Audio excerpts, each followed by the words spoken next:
इस वीडियो को देखने के बाद आपका इलेक्ट्रोस्टैटिक्स का पूरा रिवीजन हो जाएगा। आप Coulomb's law, Gauss law, electric field, electric potential and electric dipoles के सारे important points and formulas revise कर लेंगे। सबसे पहले बात करते हैं कूलम्ब्स लॉ की। दो चार्जेस Q1 एंड Q2 के बीच इलेक्ट्रिक फोर्स होता है K times Q1 Q2 divided by R square. R दोनों चार्जेस के बीच का डिस्टेंस है। K एक कांस्टेंट है जिसकी value 9 times 10 to the power 9 newton metre square पर चार्ज स्क्वायर होती है SI यूनिट में। अगर बहुत सारे चार्जेस हैं तो नेट फोर्स किसी एक चार्ज पर बाकी सभी चार्जेस की वजह से जो इंडिविजुअल फोर्सेस हैं उन्हें ऐड करने पर मिलता है। Electric field lines imaginary lines होती हैं जो इलेक्ट्रिक फील्ड के बारे में दो इंफॉर्मेशन देती हैं। पहली, इलेक्ट्रिक फील्ड की डायरेक्शन। किसी पॉइंट P पर फील्ड की डायरेक्शन मिलती है उस पॉइंट से पास होने वाली फील्ड लाइन के उस पॉइंट पर टेंजेंट से। दूसरी बात, अगर किसी रीजन 1 में फील्ड लाइंस बहुत क्लोज हैं एज कंपेयर टू दूसरे रीजन 2 के, देन रीजन 1 में किसी पॉइंट A पर इलेक्ट्रिक फील्ड का मैग्नीट्यूड ज्यादा होगा रीजन 2 के पॉइंट B से। कोई भी चार्ज इन फील्ड लाइंस के अलोंग ही मूव होता है। अगर पॉइंट चार्जेस की बात करें तो पॉजिटिव चार्ज से ये लाइंस बाहर की तरफ निकलती हैं और नेगेटिव चार्ज में ये लाइंस अंदर की तरफ आती हैं। दो पॉइंट चार्जेस एक साथ हो तो ये लाइंस पॉजिटिव चार्ज से निकलकर नेगेटिव चार्ज में टर्मिनेट होती हैं। और अगर दो पॉजिटिव चार्जेस हैं तो फील्ड लाइंस ऐसी दिखती हैं।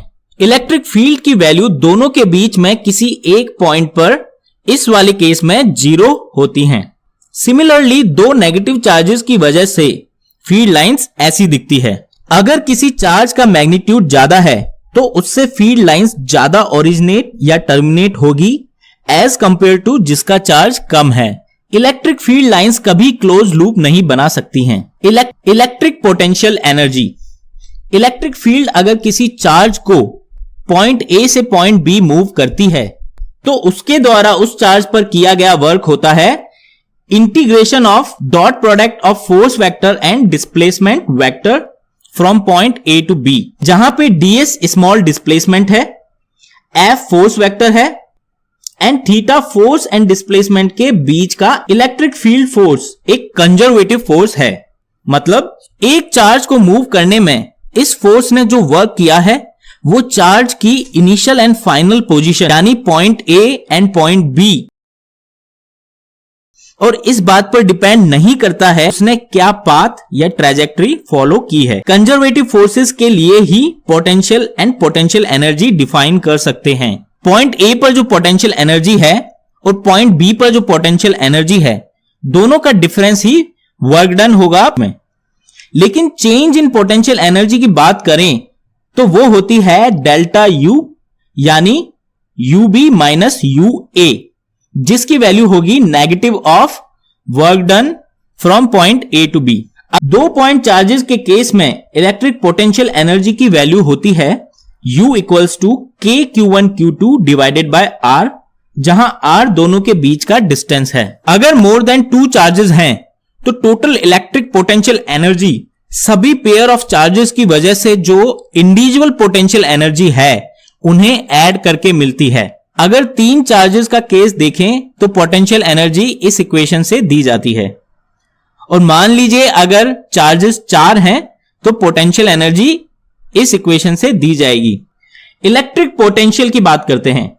Electric potential energy per unit charge होती है, या यूं समझें किसी यूनिट चार्ज को अगर पॉइंट A से पॉइंट B तक मूव करें तो जो वर्क डन इलेक्ट्रिक फोर्स ने किया है वो उन दोनों पॉइंट्स के बीच का पोटेंशियल डिफरेंस होता है। So potential at point A minus potential at point B equals to work done from point A to point B divided by the charge Q।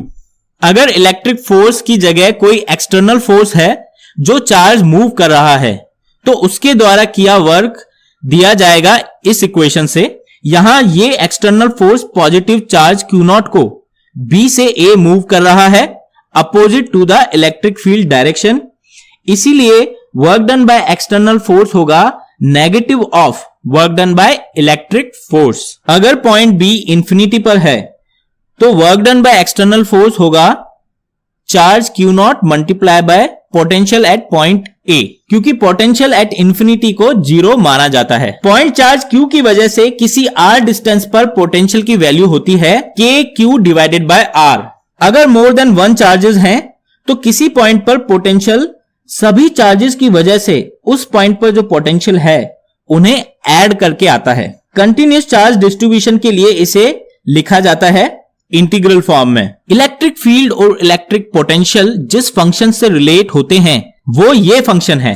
यहां पर dv बाय dx होता है potential function का partial differentiation with respect to x। Partial differentiation का मतलब होता है कि हम पोटेंशियल फंक्शन को, जिसमें कि x, y, z सभी वेरिएबल हैं, लेकिन अगर x के टर्म्स में पार्शियल डिफरेंशिएशन कर रहे हैं तो बाकी वेरिएबल्स को हम कांस्टेंट मान लेते हैं, यानी कि y एंड z को कांस्टेंट मान के हम x की टर्म्स में पोटेंशियल फंक्शन को डिफरेंशिएट करते हैं। अगर एक ही वेरिएबल है, जैसे रेडियल डायरेक्शन में डिस्टेंस r, तो लिख सकते हैं electric field equals to minus dv by dr। इसे इस तरह भी समझ सकते हैं कि जो पोटेंशियल और डिस्टेंस का ग्राफ है उसका जो किसी पॉइंट पे स्लोप है उसकी नेगेटिव वैल्यू उस पॉइंट पर इलेक्ट्रिक फील्ड की वैल्यू बताती है। यहां से अगर हम इंटीग्रेट करें तो हमें मिलता है VB minus VA equals to negative of integral from point A to point B of electric field vector dot displacement vector.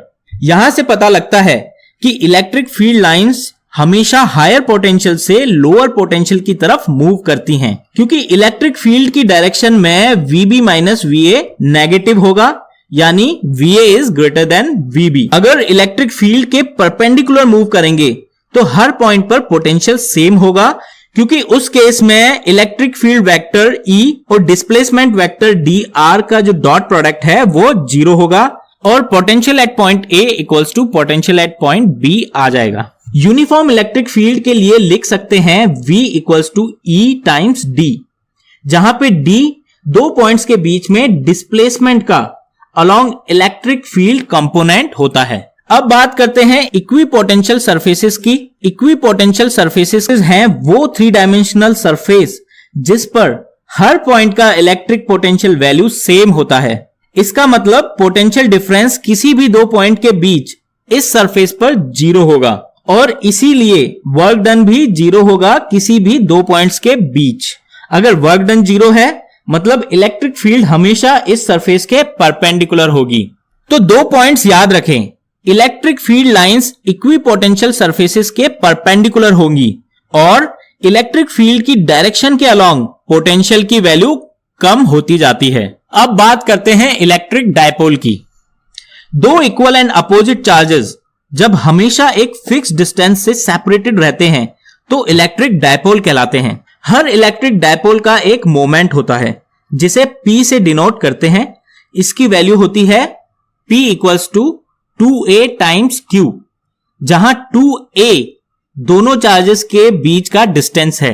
Electric dipole moment एक वेक्टर क्वांटिटी है और ये नेगेटिव से पॉजिटिव चार्ज की तरफ डायरेक्टेड रहता है। अगर दो डायपोल मोमेंट्स को ऐड करना हो तो वेक्टर एडिशंस यूज करना होता है। यूनिफॉर्म इलेक्ट्रिक फील्ड में डायपोल पर नेट फोर्स हमेशा 0 होता है। नॉन यूनिफॉर्म इलेक्ट्रिक फील्ड में ये नॉन जीरो भी हो सकता है। अगर इस डायपोल पर टॉर्क देखें तो उसकी वैल्यू होगी डायपोल मोमेंट का क्रॉस प्रोडक्ट इलेक्ट्रिक फील्ड के साथ। उसका मैग्नीट्यूड होगा P times E sine theta. Theta equals to 0 and 180 degree पर टॉर्क 0 होगा और थीटा इक्वल्स टू 90 डिग्री पर टॉर्क मैक्सिमम होगा। अगर dipole small angle d theta से रोटेट होता है तो टॉर्क के द्वारा वर्क होता है जिसकी वैल्यू होती है टाउ डी थीटा, या इसे लिख सकते हैं minus PE sine theta d theta, क्योंकि du change in potential energy equals to negative of work done है तो चेंज इन पोटेंशियल एनर्जी की वैल्यू होगी PE sine theta d theta. अगर डायपोल θ1 से θ2 रोटेट हुआ है तो इंटीग्रेट करने के बाद हम लिख सकते हैं work done by torque of electric force equals to PE times cos θ2 minus cos θ1। और अगर कोई एक्सटर्नल फोर्स टॉर्क लगाता है अगेंस्ट द इलेक्ट्रिक फील्ड तो उसकी वैल्यू इस वैल्यू के नेगेटिव होगी, क्योंकि theta equals to 0 degree and 180 degree पर टॉर्क 0 होता है और फोर्स तो 0 है ही, मतलब इन एंगल्स पर ये डायपोल इक्विलिब्रियम में होगा। ये इक्विलिब्रियम स्टेबल होगा या अनस्टेबल, ये पोटेंशियल एनर्जी की वैल्यू पर डिपेंड करेगा। थीटा इक्वल्स टू 0 डिग्री पर पोटेंशियल एनर्जी की वैल्यू आती है -PE। नेगेटिव वैल्यू है मतलब मिनिमम एनर्जी, इसीलिए इक्विलिब्रियम स्टेबल होगा। मतलब अगर डायपोल को स्मॉल एंगल से मूव करेंगे तो टॉर्क वापस डायपोल को थीटा इक्वल्स टू 0 डिग्री पर लाने की कोशिश करेगा। थीटा इक्वल्स टू 180 डिग्री पर पोटेंशियल एनर्जी की वैल्यू होगी P टाइम्स E। ये वैल्यू पॉजिटिव है, मतलब मैक्सिमम एनर्जी, यानी इक्विलिब्रियम अनस्टेबल होगा। अनस्टेबल इक्विलिब्रियम का मतलब है अगर डायपोल को स्मॉल एंगल से मूव किया तो डायपोल वापस उसी पोजीशन पे नहीं आएगा जहां पे थीटा इक्वल्स टू 180 डिग्री है, बल्कि थीटा इक्वल्स टू 0 डिग्री की तरफ मूव करेगा, जो कि स्टेबल इक्विलिब्रियम है। गॉस लॉ की बात करते हैं। पहले इलेक्ट्रिक फ्लक्स समझते हैं। फ्लक्स मेजर करता है कि एक सरफेस से कितनी इलेक्ट्रिक फील्ड लाइंस पास हो रही हैं। यह एक स्केलर क्वांटिटी है। Small surface area ds vector के लिए फ्लक्स लिखते हैं dot product of electric field and the surface area vector, या इसे इस तरीके से भी लिख सकते हैं E ds cos थीटा। इसे इंटीग्रेट करके हम टोटल फ्लक्स की वैल्यू निकाल सकते हैं। ds की डायरेक्शन सरफेस से आउटवर्ड की तरफ पॉजिटिव ली जाती है।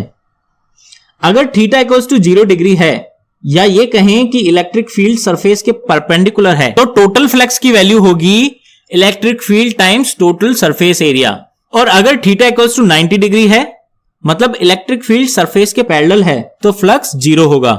गॉस लॉ कहता है कि अगर एक हाइपोथेटिकल क्लोज सरफेस कंसीडर करें तो उस क्लोज सरफेस से पास होने वाला फ्लक्स होगा close integral of E dot ds, जिसकी वैल्यू होती है उस सरफेस एरिया के अंदर जो चार्ज है Q inside divided by epsilon not. Epsilon not एक कांस्टेंट है, यानी ये फ्लक्स केवल और केवल उस क्लोज सरफेस के अंदर जो चार्ज है उसी पर डिपेंड करेगा।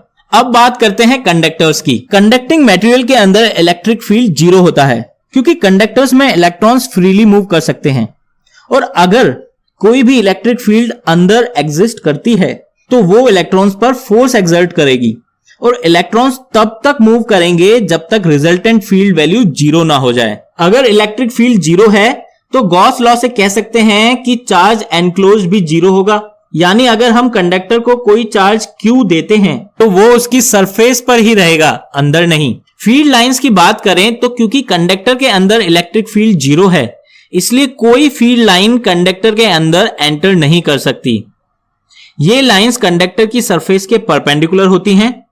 अगर कंडक्टर पर पॉजिटिव चार्ज है तो लाइंस सरफेस से ओरिजिनेट होंगी, और अगर नेगेटिव चार्ज है तो लाइंस सरफेस पर टर्मिनेट होंगी। क्योंकि कंडक्टर के अंदर फील्ड 0 है तो अंदर के हर पॉइंट पर पोटेंशियल वैल्यू इक्वल होगी, यानी सरफेस पर जो पोटेंशियल वैल्यू है वो ही अंदर के हर पॉइंट पर भी होगी। अगर कंडक्टर में कैविटी है और हम एक पॉजिटिव चार्ज उस कैविटी में रखते हैं तो कुछ ऐसा होगा। Equal and opposite charge conductor की अंदर वाली सरफेस पर आ जाएगा, और इक्वल चार्ज सेम साइन के साथ आउटर सरफेस पर अपीयर हो जाएगा। इस तरह हमने इलेक्ट्रोस्टैटिक्स के सारे important points and formulas revise कर लिए हैं। आप अगर इस वीडियो को 2-3 बार देखेंगे तो ये पॉइंट्स आपको हमेशा के लिए याद हो जाएंगे। ऐसे और भी वीडियोस मैं आपके लिए लेकर आऊंगा ताकि आप हर टॉपिक का रिवीजन इजीली कर पाएं। नए वीडियोस डेली अपलोड होते रहेंगे, इसीलिए चैनल को सब्सक्राइब जरूर करें ताकि आपको हर वीडियो अपलोड की जानकारी सबसे पहले मिल जाए। याद रहे, सब्सक्राइब करने के बाद बेल आइकन क्लिक करना ना भूलें। Thank you for watching this video.